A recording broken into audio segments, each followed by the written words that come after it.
Hello guys, ang gagawin pala tayo ngayon na matagal ko nang gustong gawin. Napapanood ko to sa, kung kilala nyo yung si Outdoor Boys. Yan.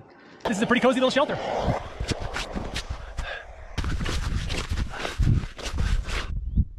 I'll tell you what, that is a beautiful view.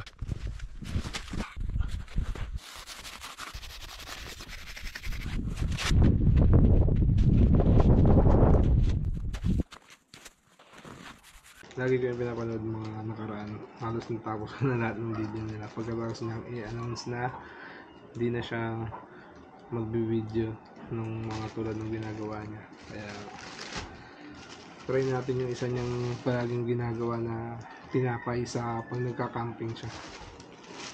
Ito, meron tong bread flour and yeast. Tapos nilagay ko na rin siya ng asin. Tapos i-mix ko na siya. Yan. Lagyan natin, lalagyan lang natin siya ng tubig.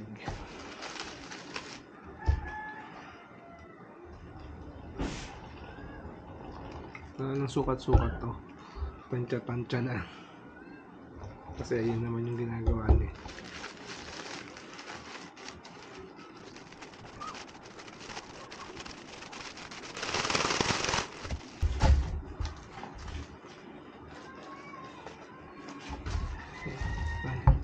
Na-mix na natin, tapos hintayin na lang natin na ferment yung yeast na nilagay natin para medyo umasa pa siya. So i-rest muna natin. Hindi ko alam kung gagana to kasi ngayon ko lang ginawa. Ngayon lang din ako, hindi ako nagbe-bake, kaya sinunod lang natin yung sinabi niya na ginagawa niya pag gumagawa siya ng tinapay. Tapos mamaya fry natin dito sa pan. Tignan natin kung totoong nagana to. Kaya i-rest lang natin ng mga isang oras, tapos balikan natin. A few moments later. Yan, medyo nag-ferment na, umalsa na yung dough natin. Nakikita nyo, may pinutulong ang part. Kinagat ng daga. Mali ko din, dito ko lang ipinatong. Kaya pagbalik ko nakita ko, kinagat ng daga. Pero yun, tinanggal lang natin yung nakagatan na maliit na part. Kaya lutuin na natin.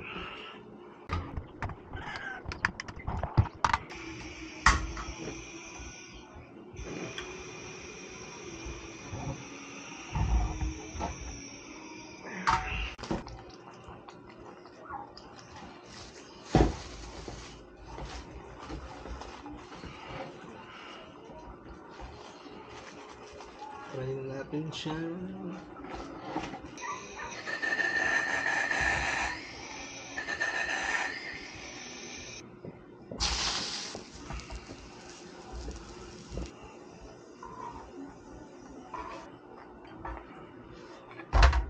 Wow.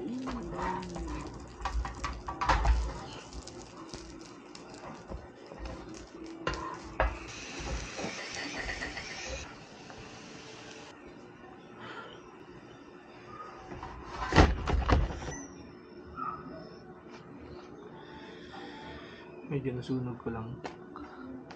Ano pa nga bang mas masarap sa mainit na tinapay? Yes, warm fresh bread with honey butter. Honey butter. Let's try it. Init.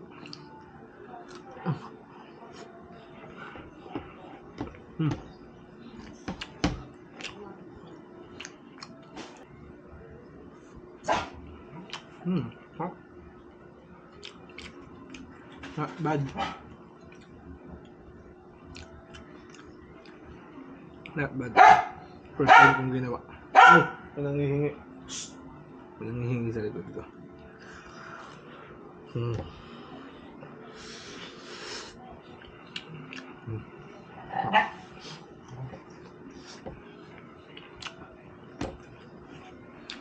Extra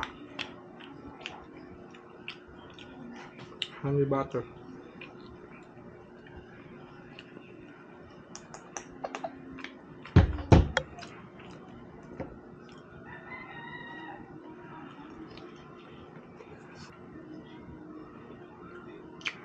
Good.